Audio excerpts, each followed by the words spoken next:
자, 연블리의 비밀 노트 머니올라에서 10월 셋째 주 증시 살펴보도록 하겠습니다. 먼저 주요 일정부터 챙겨보겠습니다. 네, 10월 14일은 이제 미국의 9월달 소비자 기대조사가 나오게 되고요. 또 미국에서는 AUSA라는 박람회가 열린다고 합니다.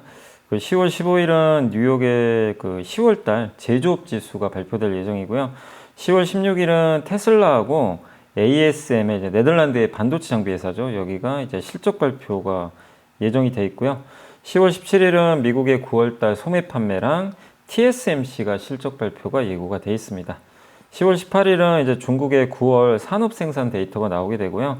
또 소매 판매 실업률 데이터가 나오니까 이런 이벤트들 한번 참고하시면 좋겠습니다. 네, 그럼 이 중에서 이번 주에 특별히 주목하고 계신 증시 변수 어떤 게 있나요? 네, 여기서 이제 경제 지표는 제일 중요한 게 미국의 소매 판매. 이게 좀 중요할 것 같은 게 미국의 이제 가장 핵심이 소비잖아요. 네. 그래서 그 소매 판매가 견조해야 지금은 경제 지표가 어쨌든 좋아야 됩니다. 안 좋으면 그게 악재로 반영될 수가 있기 때문에 소매 판매 데이터 주목하시고 중국은 반대로 안 좋은 게 또 좋을 수도 있어요. 왜냐 안 좋으면 부양책이 더 세게 나올 수가 있거든요. 좀 아이러니한데 그래서 어쨌든 중국의 그 9월달 소매 판매 실업률 데이터 한번 확인하시면 좋겠고 근데 이거보다 더 중요한 게 사실 실적 발표고요. 테슬라, TSMC는 뭐 너무나 중요한 기업들이고 우리나라 이제 배터리랑 반도체 영향을 주니까 중요하고 또 네덜란드의 세계적인 반도체 장비 회사죠. ASML. 여기가 이제 실적 발표를 하니까 또 삼성전자 실적에 대한 또 힌트도 얻을 수 있을 것 같아서 한번 주목하시면 좋겠습니다. 어제도 잠시 말씀 주셨지만 이제 중국조차도 어떤 재정 부양책을 이렇게 쓰는 데 있어서 미국 대선 결과를 주목하고 있다 이런 얘기 해주셨는데 사실 정말 촉각이 곤두서 있는 부분이라서 우리나라의 산업연구원이라는 곳에서 미국 대선 시나리오별로 이제 우리나라 산업에 영향을 미치는 거에 대한 보고서를 발간했다는데 요거 한번 같이 훑어봤으면 좋겠어요. 네, 일단 이제 그 트럼프냐 해리스냐 지금 사실 누가 될지 전혀 모르잖아요. 굉장히 좀 완전히 뭐 지지율도 엎치락뒤치락 하는 것 같고 다시 트럼프가 좀 앞선 것 같더라고요. 네, 최근에. 업계에서는 트럼프가 되는 걸로 많이 보고 있다고. 많이들 보긴 왜냐하면 이제 트럼프는 또 전통적으로 지지자들이 자기 표현 잘 안 하기 때문에 숨어 있는 표가 있을 수도 있다. 이런 이제 얘기들이 있어서 그러나 뭐 그거는 이제 또 끝까지 가봐야 돼서 누가 될지는 아직은 모르는 거고 네. 다만 이제 트럼프 진영과 해리스가 됐을 때 이제 업종별로 약간의 좀 차이점들이 있기 때문에 일단 중요한 업종 몇 개만 좀 소개해드리면 네. 반도체는 일단 해리스보다는 트럼프가 되는 게 좀 유리하다. 왜냐하면 해리스가 중국을 규제하는 건 맞는데 핵심적인 거 위주로 규제를 하지 이제 범용 반도체 같은 건 규제를 안 하거든요. 근데 지금 중국의 CXMT라는 회사가 범용 반도체를 막 찍어내고 있어요. 거기는 규제가 좀 약하다 보니까 이게 결국 반도체 가격을 또 떨어뜨리다 보니까 트럼프는 아마 당선이 되면 그런 부분까지도 다 규제를 해버리지 않을까. 그러면 결국 우리나라한테는 조금 더 유리하지 않겠냐. 네. 이런 얘기가 있어서 반도체 쪽은 이제 그런 식의 좀 정책을 예상을 하고 있는 것 같고요. 자동차 쪽 같은 경우는 해리스는 현행 관세 유지하고 뭐 내연기관차 규제 강화해서 전기차에 좀 더 상대적으로 당연히 유리하겠죠. 이런 정책이고 트럼프는 어쨌든 전기차가 미국 자동차 산업에 좀 불리한 것 같다.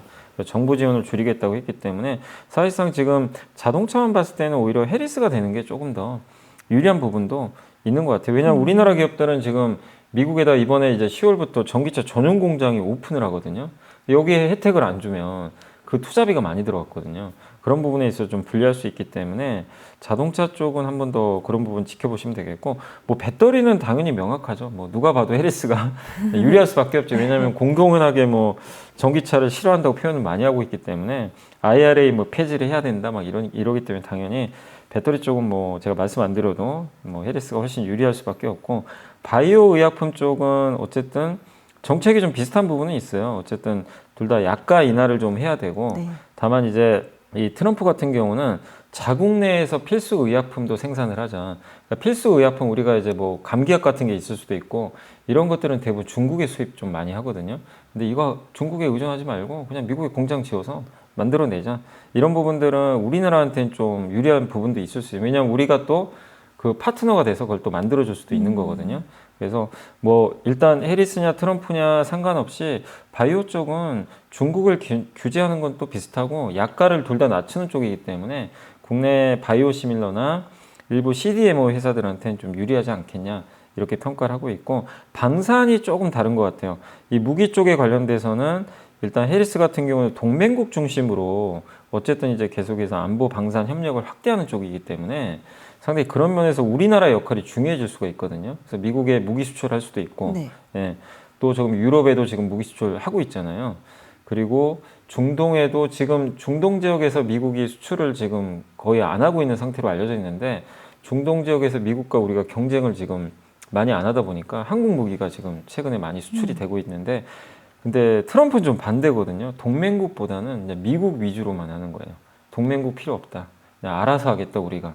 그러면 이제는 글로벌 무기 수출할 때 미국과 또 경쟁을 또 치열하게 해야 될 수도 있고, 중동 수출을 미국이 늘려버리면 중동에서 또 이제 싸워야 되거든요. 이런 부분이 있고, 또 우리가 미국대로 하기 좀 힘들어지죠. 미국이 알아서 하겠다고 하니까. 그래서 그런 부분에 있어서는 약간의 부정적인 부분도 있고, 또 거기에 우크라이나랑 지금 러시아 이제 휴전이나 전쟁을 끝내겠다. 지금 트럼프는 계속 얘기하잖아요. 근데 전쟁이 일단 끝나면 단기적으로는 평화의 시대가 찾아오니까 방산주한테는 조금 부정적일 수도 있는 거죠. 그래서 방산은 해리스가 조금 더 유리하지 않겠냐. 네. 이런 좀 평가가 있는 것 같습니다. 근데 어쨌든 이런 이제 업종마다의 약간 차이점은 있겠지만 이거는 바뀌지 않는 것 같아요. 해리스냐 트럼프냐 상관없이 글로벌 산업 정책은 자유무역 시대가 아니라 보호무역으로 가는 거는 누가 돼도 바뀌진 않는다. 그래서 보호무역, 기조는? 예, 그 기조 자체는 어쨌든 바뀌지 않기 때문에 그런 부분에 있어서는 우리나라가 피해받는 부분도 분명히 있어요. 해리스가 된다고 뭐 무조건 호재다 이게 아니라 어쨌든 해리스도 이 보호무역주의는 기본적으로 끌고 가는 그 정책인데, 우리는 수출로 먹고 사는 국가이기 때문에 그런 부분에 있어서는 어쨌든 위축될 수 있는 부분도 있을 수 있다. 다만 업종별로는 약간의 이렇게 세분화돼서 수혜냐 피해냐는 조금 있을 수 있으니까 한번 여러분들이 투자하신 분들은 참고를 하시면 좋겠습니다. 네. 네, 그리고 지난주에 LG 에너지 솔루션이 벤츠에 배터리 대규모 공급 계약 체결했다는 소식이 있었고, 그다음에 또 뭐 테슬라하고 계약 얘기도 있어서 최근에 2차 전지 주가 이게 부활만이 아니라 진짜 추세적인 상승으로 가는 게 아닐까라는 장밋빛 낙관적 전망도 좀 있더라고요. 추세적 상승을 했으면 좋겠는데 아직 근데 이게 애널리스트 분들의 보고서 보면 아직은 그 정도까지는 안 보고 있는 거는 같아요. 일단 근데 분명히 좋은 뉴스는 있어요. 두 개인데 이제 메르세데스 벤츠의 10년 동안, 그러니까 이게 의미가 있는 게 요새 막 전기차 안 되니 많이 막 그 완성차들도 전기차에 좀 소극적이고, 그러니까 수주가 거의 없었거든요. 근데 어쨌든 28년부터 미국에 10년 동안, 무려 10년이죠. 10년이란 기간 동안 이게 한 6조 원 정도 되는 걸로 추정을 해요. 금액은 안 나왔거든요. 근데 이제 추정을 해보면 6조 원 정도 되는 걸로 알려져 있습니다. 그러니까 대규모 공급 계약을 맺었다는 것 자체가 상당히 의미가 있고, 그리고 이번에 이제 채택되는 게 원통형 배터리도 좀 알려져 있는데, 이게 LG가 굉장히 강점 있는 4680 이제 그 시리즈라고 하는데, 이게 또 이번에 테슬라에도 공급이 돼요. 그러니까 이제 LG 입장에서 좋은 거죠. 그쵸. 왜냐하면 테슬라가 요청을 해서 12월부터 양산 들어간다고 합니다. 그러니까 테슬라가 지금 원통형 배터리 4680 시리즈를 채택을 하면서 파나소닉과 LG엔소 이제 테슬라도 직접 또 만드는 게 있어요. 그렇게 해서 이제 조달을 하는데, 근데 LG엔솔 입장에서는 이거를 테슬라에만 납품하는 것보다는 많이 납품하면 좋잖아요. 네. 근데 그 회사로 이제 벤츠가 또 낙점이 됐다는 건 상당히 좀 의미가 있다. 이렇게 좀 봐야 될 것 같습니다. 그래서 이 두 가지 이슈로 인해서 주가가 좀 견조했는데, 다만 이제 주가가 최근에 좀 많이 올라오다 보니까 더 이상은 지금 오르지 못하고 있는 게, 여기서 이제 그런 것들을 뭐 알겠는데, 과연 근데 LG엔솔이 어쨌든 지금 전기차 시대가 다시 열려가지고 실적이 좋아질까, 이거에 대해서는 조금 더 지켜보자는 시각들이 좀 있는 것 같아요. 왜냐하면 저가 전기차가 일단 잘 팔려야 되는데 그걸 확인할 수 있는 건 이제 내년이거든요. 네. 그러니까 이제 내년이 상당히 좀 중요할 것 같아요. 그래서 4680 배터리 12월 양산 들어가면 이것도 실적이 잡힐 거고, 내년에 이 테슬라에서 저가 전기차도 지금 공개한다고 했는데, 그런 부분도 또 유럽도 지금 저가 전기차 많이 내놓을 걸로 하니까 거기에 사실은 이익을 담당하는 게 LG엔솔 배터리거든요. 그거 이제 내년에 확인이 가능하죠. 그래서 최근에 좀 주가 올라온 상태에서 이벤트는 좀 반영을 했으니까 네. 좀 당분간은 쉬어갈 수도 있다라는 의견들이 좀 많은 것 같습니다. 그러나 분명히 과거랑은 좀 달라지고 있는 부분은, 어쨌든 그 전기차가 잘 안 팔린다는 우려감을 딛고 벤츠에 공급했다는 거, 요거랑 또 주요 고객사가 GM이잖아요. GM이 전기차를 포기를 안 합니다. 이번에도 투자자 대의에서 우리 전기차 계속 투자하겠다. 적극적으로. 안 팔리는 거랑 별개로 이 얘기는 주요 고객사인 LG엔솔한테 상당한 좀 호재가 될 것 같아서 2차 전지에 대해서는 뭐 주가가 안 가는 건 좀 아쉬울 수 있어요. 여기서 뭐 더 못 올라가는 건데 이제는 뭐 이렇게 나쁘게 볼 만한 이슈들보다는 기대할 수 있는 요인들이 많아졌다는 게 좀 긍정적이지 않을까라고 생각하고 있습니다. 네. 그리고 조선주 얘기를 좀 해볼 텐데요. 한동안 뭐 슈퍼사이클에 들어섰다라고 해서 지속을 기대했는데 이게 주가가 생각보다 뭐 떨어지거나 또 가지 않는 경우가 있어서 보니까 최근에 이제 중국 조선사들이 선박 수주를 뭐 싹쓸이했다 이런 얘기가 나와서 이게 지금 우리 기업들에게 실제적으로 어느 정도 위협이 되고 있는 건지 그 다음에 조선주들은 그러면 전망이 뭐 달라지는 건가요? 이게 좀 무섭죠. 우리가 중국이 우리랑 경쟁해서 이긴 업종이 어떻게 됐는지 우리 다 알고 있잖아요. 뭐 태양광, 디스플레이 뭐 되게 안 좋았잖아요. 근데 이제 조선마저도 이렇게 하면 어떡할까? 그 우려가 되는 게 1월부터 9월까지 누적 선박 수주가 지금 굉장히 좀 많은 편인데 중국의 수주량이 지금 점유율이 75%가 되거든요. 근데 한국 점유율이 15%예요. 신규 수주 점유율. 그러니까 너무 차이가 많이 벌어진 거예요. 예, 그러니까 이제 시장은 좀 걱정하는 거죠. 이게 중국이 이제 다 하는 거 아닌가? 이 우려가 있는데 어쨌든 그렇다고 중국이 저가 수주하는 것도 지금 아니거든요. 네. 성과도 올라갔어요. 그럼 중국도 고가 수주를 하면서도 한다는 건 중국의 경쟁력이 올라왔다는 얘기예요. 그렇기 때문에 우리한테는 좀 위협이 좀 되고 있는 부분은 분명히 있습니다. 다만 이제 이 부분에 있어서 지금 그 시장에서는 여러 가지 좀 평가들을 할 수는 있겠지만 어쨌든 중국산 선박이 수주를 많이 하는 건 위협적이지만 그만큼 지금 시장이요 그 수요가 많아요. 그러니까 중국만 할 수 있는 게 아니라 지난주에 그 하나오션이 컨테이너선 한 6척을 또 대량으로 수주를 했거든요. 그러니까 중국이 컨테이너선 수주를 싹쓸이 했는데 중국이 계속 할 수는 없어요. 그러니까 이제 중국이 이제 그 어느 정도 이제 채워놓은 물량을 또 이제 우리나라한테도 보내는 거죠. 이제 선주들이. 그렇기 때문에 이 부분에 있어서 수요만 꺾이지 않는다면 너무 중국의 수주를 좀 우려할 필요는 없지 않냐. 이런 얘기도 있고 또 한 가지가 중국산 선박이, 그러니까 중국이 왜 이렇게 수주를 많이 할까? 이런 부분에 있어서 미국이 제재할 수도 있거든요. 지금 미국이 중국산 선박 제재하기 위해서 계속해서 이 지금 중국산 선박이 좀 불공정 거래를 했는지 아마 들여다보고 있는 것 같아요. 그래서 만약에 중국이 이제 그 선박까지도 제재를 만약에 가하게 된다면 그럼 중국 선박은 어쨌든 이제 앞으로 수주가 줄 수밖에 없기 때문에 그런 제재를 앞두고 좀 미리 좀 그러니까 수주 활동을 열심히 해가지고 예, 이제 미리 좀 하는 거죠.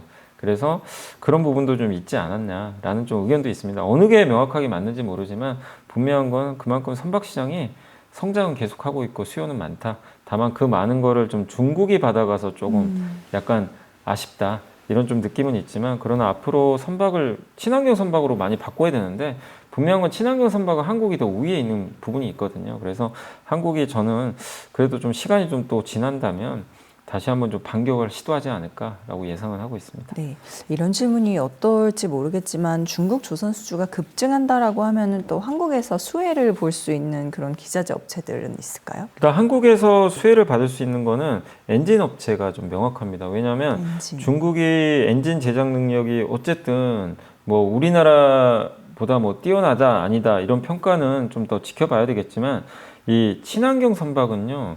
어떤 선박이냐면은 연료를, 그러니까 예를 들면 전기차는 그냥 배터리로만 가잖아요. 근데 선박은 그게 아니고 하이브리드랑 비슷해요. 뭐냐면 연료를 2개 써요. 그래서 이중 연료 추진선이라 보통 그럽니다. 그러니까 선박은요, 벙커CO를 쓰거든요. 벙커CO는 탄소 배출이 많죠. 근데 친환경 선박은 벙커CO도 쓰면서 LNG 있죠. 천연가스. 이걸 같이 씁니다.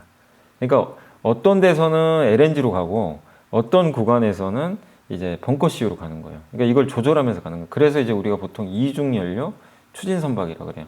이거를 보통 우리가 그 친환경 선박으로 부르는데 이 엔진 기술력이 한국이 제일 좋거든요. 네. 그래서 이제 이걸 만드는 회사들이 실제로 최근에 몇몇 우리나라 엔진사들이 수주 공시를 들여다보면요. 중국 수주가 되게 많아요. 그러니까 중국 선주들이 한국의 엔진사에 발주를 주는 거예요. 그러니까 친환경 선박에서. 그러니까 이거는 중국 조선 수주가 급증하면 당연히 우리나라 조선사들 일부 피해는 보겠죠. 당연히 점유율 경기에서 밀리니까. 근데 엔진사는 또 얘기가 다르다는 거죠. 그래서 대표적인 게 그 한화 엔진하고 네. HD 현대 마린 엔진이 있는데 특히 HD 현대 마린 엔진은 올해 수주 공시한 물량을 제가 봤거든요. 그 중에 72%가 중국으로 다 수주가 돼 있어요. 그러니까 중국 수주를 이제 명확하게 받는 그림이 나왔기 때문에 이런 기업들은 좀 충분히 수혜를 오히려 받을 수 있는 부분이 있는 것 같습니다. 그런 기업들은 우리나라 조선이 잘 되든 중국 조선이 잘 되든 상관없이 양쪽이 둘 다 좋은 거죠. 그쵸, 그러니까 이게 한화 엔진은 원래 옛날에 이 한화 엔진이 아니었는데 거기로 이제 편입이 됐죠. 하나 오션에 들어가게 됐고 하나그룹에 이 HD 현대 마린 엔진은 원래 STX 원래 중공업이라는 회사예요. STX 그룹인데 HD 현대중공업이 인수해 버렸어요. 그러니까 이 그룹사에 편입됐는데도 그러면 그룹사 물량도 그쵸, 있죠. 하고. 거기에 중국 물량까지 네네네. 있으니까 여러모로 엔진주들한테는 좀 상당히 긍정적인 안전할 수도 있겠네요. 네. 네.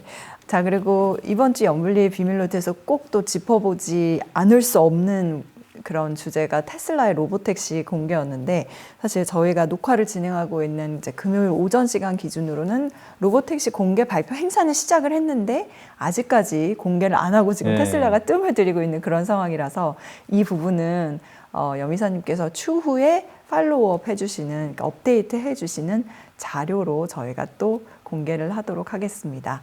네, 내용은 이렇습니다.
네, 테슬라가 사실 공개를 앞두고는 주가가 좀 하락을 했었거든요. 근데 또 공개를 할 시기에는 조금 오르는 모양새를 보였는데 자, 그 이후에도 물론 변동성 장세가 펼쳐지겠지만 또 앞으로 어떻게 테슬라가 길게 흐름을 가져갈지 주목해 봐야겠습니다. 다음 머니울라 시간에 또 저희가 염블리의 비밀 노트에서 더 집중적으로 다뤄보도록 하겠습니다. 저희가 어제도 이제 삼성전자 얘기를 했었는데 진짜 한국 반도체는 지금 미국하고는 조금 온도차가 있는 것 같아서 춥다 이렇게 느껴지시는 분들 많을 것 같아요. 근데 반도체 겨울은 또 없다 이런 얘기도 있더라고요. 그래서 이거 좀 자세히 뜯어보겠습니다. 그러니까 삼성전자가 부진한 거는 다들 이제 어느 정도 인정은 해요. 이제 토요일에도 말씀드렸지만, 근데 이제 한 두 분의 의견만 좀 제가 소개해드리면, 그러니까 반도체 겨울이 다시 오나 여기에 대해서 모건 스탠리가 이제 딱 언급을 해놨잖아요. 이걸 좀 반박하는 그 두 분의 전문가가 있어서 그걸 한번 소개해드리면 첫 번째가 현대차증권의 노근창 센터장님인데 이분이 이제 반도체 이제 전문 애널리스트죠.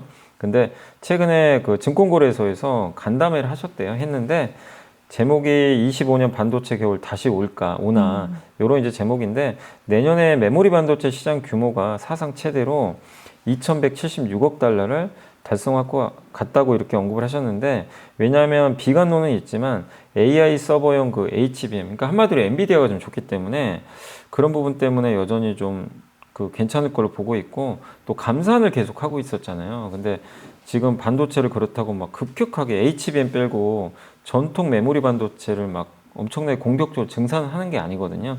그런 거 보면 메모리 가격 상승에 긍정적으로 영향을 줄 것 같다 이렇게 언급을 하셨고 또 주가 부진의 원인으로 이제 얘기 나왔던 게 엔비디아의 차세대 칩 블랙엘인데 이건 젠슨항의 수요가 너무 많다고 언급을 했잖아요. 예. 그리고 올해 연말부터 아마 이제 그 본격적으로 생산이 들어가는 것 같아요. 실제로 이걸 만드는 회사가 팍스콘이라고 있거든요. 대만에 여기가 이거 생산 늘리기 위해서 생산 능력을 확충했다라고 발표를 했기 때문에 이 우려감도 좀 최근에 많이 완화되고 있고 그리고 실제로 대만과 일본을 방문했다고 하더라고요. 그래서 반도체 공급망을 찾아다녀 봤는데 블랙엘 공급이 내년이 아니라 올해 연말 내에 아마 공급 가능할 것 같다. 이걸 좀 파악했기 때문에 긍정적이다. 그리고 AI 거품론도 너무 과장된 것 같다. 아마존과 구글이 이렇게 투자를 많이 하고 있는데 거품론은 좀 너무 과장된 거 아니냐 이렇게 보고 있고, 다만 삼성전자 소외되고 있는 거는 HBM에서 반전이 안 보이고 있대요. 토요일 날 시간에 말씀드렸던 이제 네. 그런 내용이 담겨 있다. 그래서 HBM에서 다음 버전이 HBM4 이제 다음 세대 버전인데 여기서 반등을 한번 노려야 되지 않겠냐 이렇게 언급을 했고, 또 CT 글로벌 마켓 증권의 이세철 한국 리서치 센터장은 반도체 가격 약세는 좀 단기적인 현상이고 내년 하반기부터는 다시 반도체 가격 올라갈 것 같다. 근데 내년 하반기에 반도체 가격 오르면요, 주가가 보통 6개월 선행하거든요. 그러면 내년 초에는 이제 주식을 사라는 얘기랑 좀 비슷한 얘기죠, 어떻게 보면. 예. 그리고 HBM의 성능은 계속 업그레이드 되고 있고 메모리 사이클은 옛날보다 단축되고 있고, 그래서 시장 우려보다 좀 시장상이 낫지 않냐. 그래서 겨울은 아직 아닌 것 같다. 네. 그리고 미국 대선 영향도 제한적이니까 좀 긍정적인 의견을 이렇게 피력하는 내용도 있으니까 좀 네. 참고하시면 좋겠습니다. 네. 마무리로 요즘 진짜 K 문화가 대세인 것 같아요. 저희 어제 뭐 한강 작가 노벨문학상 수상 소식도 시작하면서 얘기를 했지만은 그 요즘 넷플릭스에서 흑백 요리사가 정말 짱잼이라고 해가지고 화제거든요. 근데 이걸 보고 이제 해외에서도 볼 수 있으니까 한국에 먹방 여행 오겠다 뭐 이런 사람들도 있다더라고요.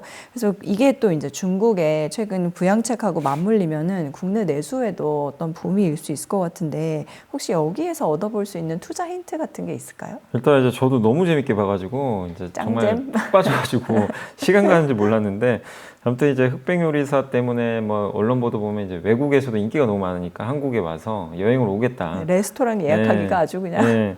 근데 어쨌든 이제 오면 좋죠. 한국에 오면 돈을 쓰고 가는 거기 그렇죠. 때문에 우리나라 네. 내수에도 좋은데, 그리고 최근에 이것뿐만 아니라 중국이 또 부양책까지 쓰고 있잖아요. 그러면 당연히 중국인들도 여행을 갈 가능성이 높기 때문에, 근데 그게 이제 뭐 유럽이나 미국 같은 먼 나라 가는 것보다는 당연히 가까운 나라를 찾아오겠죠. 네. 그 대표 국가가 이제 한국이기 때문에 저는 분명히 이런 이제 흑백 요리사 효과도 있지만 중국의 부양책과 맞물려서 지금 현재 우리나라 증시에서 제일 소외받는 업종 중에 또 하나가 중국인들이 와서 옛날에 돈 썼을 때 좋았던 섹터가 있어요. 대표적인 카지노, 뭐 면세점, 여행업계 다 안 좋아요. 지금 주가들이 너무 안 좋은데 오래됐죠. 아무도 관심도 없죠, 사실은. 근데 이쪽이 어쨌든 좀 한번 또 수혜를 받을 수 있고, 지금 또 주가가 너무나 좀 안 좋았지만 모멘텀이 없으면 우리가 아예 주가 당연히 좀 당분간 더 어렵겠지만 이런 모멘텀들이 어쨌든 생긴다면 또 내수 경기도 조금씩 부양될 가능성이 높잖아요. 금리도 낮춰졌고 환율도 최근에 좀 내려갔기 때문에, 그래서 이런 걸 종합해 보면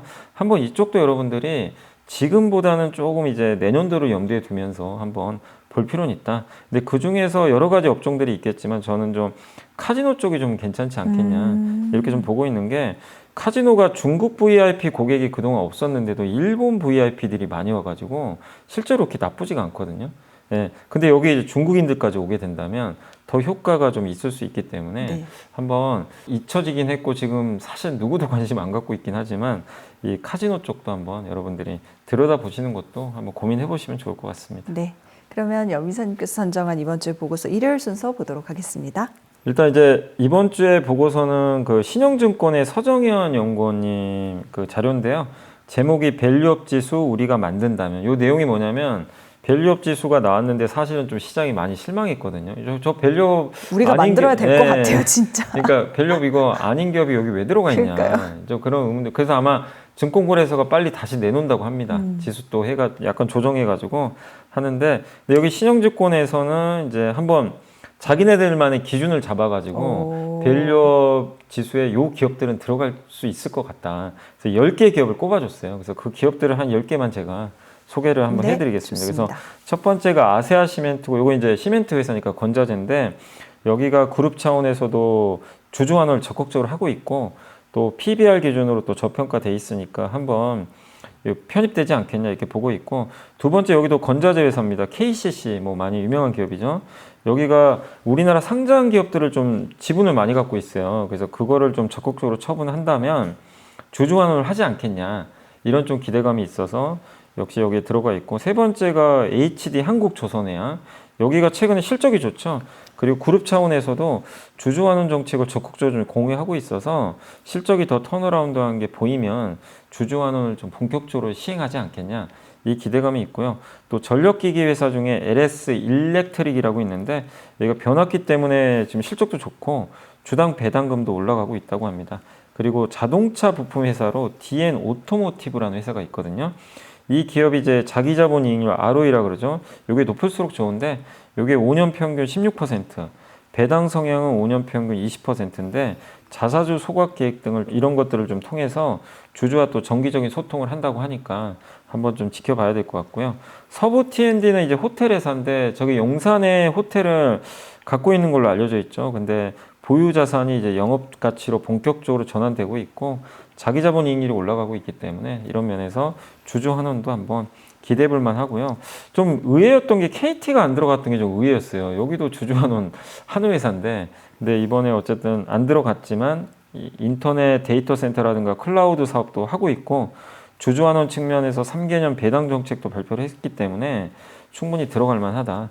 그리고 많은 분들이 고생하고 계시는 기업 중에 하나죠. 그 네이버. 네이버도 충분히 들어갈 만하다. 왜냐하면 그동안 투자를 많이 했는데 이제 회수기로 진입을 했고 실제 실적도 상당히 좋거든요. 좋고 얼마 전에 자사주 소각 공시도 실제 했습니다. 그래서 주주랑 또 적극 소통도 하고 있어서 들어갈 가능성이 있다. 또 제약주 중에서는 유한양에 뭐 주가 정말 많이 올랐죠. 그래서 렉나자가 이제 폐암 치료제가 미국 승인 받으면서 앞으로 돈이 많이 들어올 거기 때문에 그런 면에서 괜찮고 또 지난 10년 동안 배당도 꾸준히 했던 기업이에요. 그래서 유망하다 보고 있고 마지막으로 제약회사 중에 HK 이노엔 예, 요게 이제 역류성 식도염 치료제로 상당히 유명한 기업인데 이번 4분기에 그러니까 요건 한번 지켜보실 만한 게 제약업계 최초로 밸류업 공시를 할 거라고 합니다. 예고를 해놨고요. 4분기 안에 아마 공시가 나올 거예요. 그러면 이제 요거 자체로도 사실은 이제 지수에 들어갈 확률도 높아지기 때문에 어떤 공시를 한번 내놓을지도 여러분들이 주목하시면 좋을 것 같습니다. 네, 10월의 둘째 주말도 이렇게 해서 마무리 짓도록 하겠습니다. 사실 뭐 여러 가지 정말 이슈들이 많았는데 하나하나 잘 짚어주셨습니다. 이번 주도 감사드립니다. 이사님. 고맙습니다. 감사합니다.